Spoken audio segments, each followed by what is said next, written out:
Many network attacks start at the endpoint, whether it's a desktop or a server or a mobile or an Internet of Things device. By penetrating and taking over an endpoint, attackers gain access to that device, and from that device they can get data, they can get access to other devices, they can get access to critical infrastructure of the corporate network. A challenge is that the definition of the endpoint keeps changing. Once upon a time, it was simply desktops, laptops, servers, and perhaps a few switches and routers. Now you have clouds, now you have containers, virtual machines, embedded infrastructure, thermostats, all sorts of different devices, some of which are under the control of the organization and some of which are black boxes. I've talked to several experts in the field of endpoint security, and I've asked them, how do we protect our endpoints in this constantly changing environment? The first question I asked them was, with all of these new types of endpoints and with the network constantly changing, such as, oh heavens, we just spun up 50 new virtual machines in the past 10 minutes, how do we protect a constantly changing, very, very complicated network?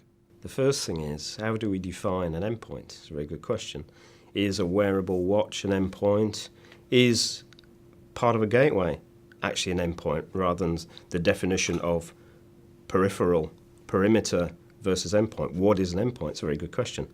And the next question is, can you actually use a single solution to secure every endpoint regardless? So at IT wearables, a fridge, freezer, a washing machine, or a multi-million-pound device, are you really going to use the same solution to secure all those?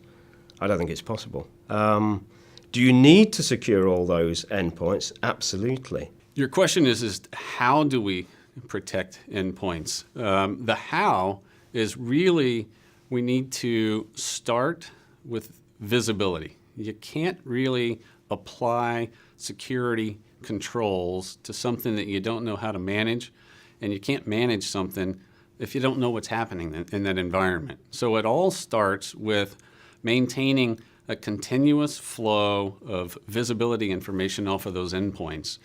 From that foundation, then I can start to manage that device from an IT perspective. And that device could be a client device, it could be servers, or to your point, it can even be virtual machines running in my cloud environment. Now, the issue is we can try and focus on everything. We can look at it as what is the perfect solution, but really we need to risk assess the whole piece and work out what is our main focus of concern, and that is what is our main focus of solution. Following on from that, I asked, what about devices that we can't install software onto, such as embedded devices, the IoT, or perhaps computers or services that belong to our partners? We can't install our endpoint security software because it has their endpoint security, or perhaps it's just a closed box. We can't add anything to it. How do we protect those endpoints? I think of it as, if I start with visibility and understanding of what's on the network, then I can at least think about, from a policy perspective, how am I going to treat those devices? So first, let's start with eliminating that blind spot altogether. So if you can identify what's on your network, whether it's a watch or a moisture meter that somebody has for their plants in their office, or any other device that somebody carries into the network, if I know what's there, then I can start to think about what kind of policy am I going to apply to those. I don't necessarily have to secure each and every one of those devices. In fact, I may not have the right to or the ability to do that.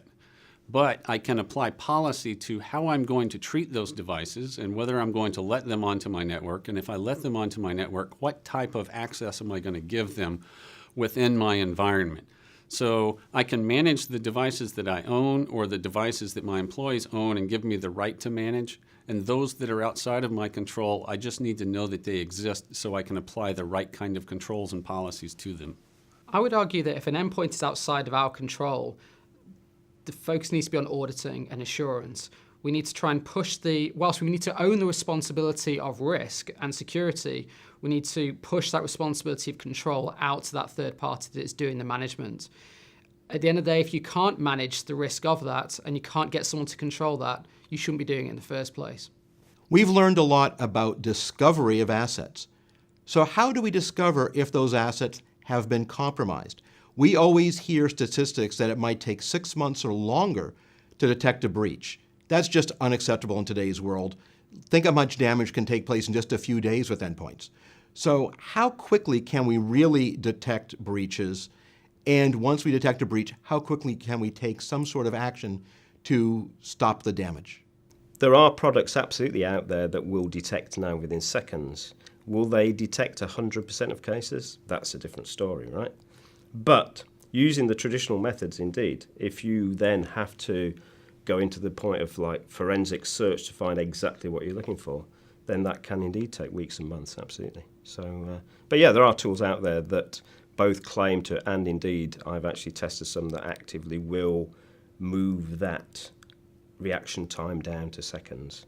Do they work 100% across the board? That's a different story altogether. If you can take care of the basics, meaning manage risk on those endpoints, you can prevent a lot of issues that the security team has to deal with. So managing your patch levels, managing the compliance state of all of your devices, those simple basics will eliminate so many problems that the security team is having to deal with and allow them to be much more effective at trying to identify and eliminate any breach that does happen in a very timely fashion. What about MSSPs, Managed Security Service Providers? What's their role in protecting enterprise endpoints? And I also asked, are there privacy concerns? If you have an MSSP that's monitoring all of your corporate endpoints, including cloud servers and mobile devices, they might have access to data that even your own security staff doesn't have.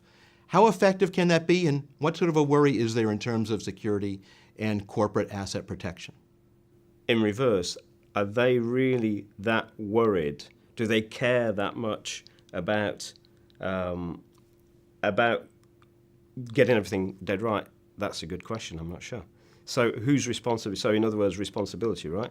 So if there is a problem, are they going to put their hand up and say, yeah, we are at fault, Mr. Customer?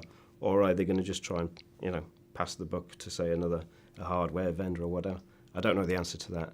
But the reality is, yeah, it's a great opportunity for service providers to actually capture a large, percentage of the small, medium business market through security, because security is the one thing that the small, medium business is notoriously bad at, shall we say. So I personally focus on GDPR, and that's an area of compliance that everyone in Europe and pretty much globally is looking at the moment. And there's big fears that whether organizations that are outside of our remit are able to touch our end users, our clients, our customers' data. And the good thing about GDPR is they can. As long as you've got the contracts, the frameworks, it's all compliant there, there's no problem with doing that. I can pass my data to a third party and let them manage my client's data. Now, the critical thing is you can't outsource responsibility. You can't give someone else risk, because as a CISO, it's still my job. I have to own that. And we have to work closely with them and assure they are still doing the right thing. I think there's a huge opportunity for MSSPs to move in and help companies from an endpoint, both management and security perspective. The problem that a lot of companies have is they're very good at applying the right policies, but then whether they have enough scale to develop the processes to be efficient at either the management, the basics that we just talked about when it comes to risk management, or endpoint detection and response, they may not just have the resources and the scale to get good at those things. MSSPs do.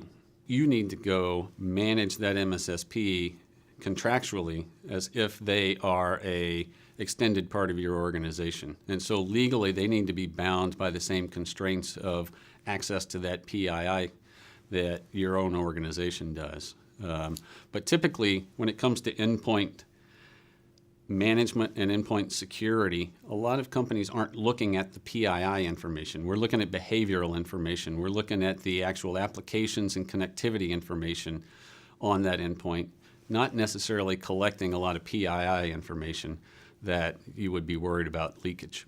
As we've seen, the endpoint is the key to corporate security.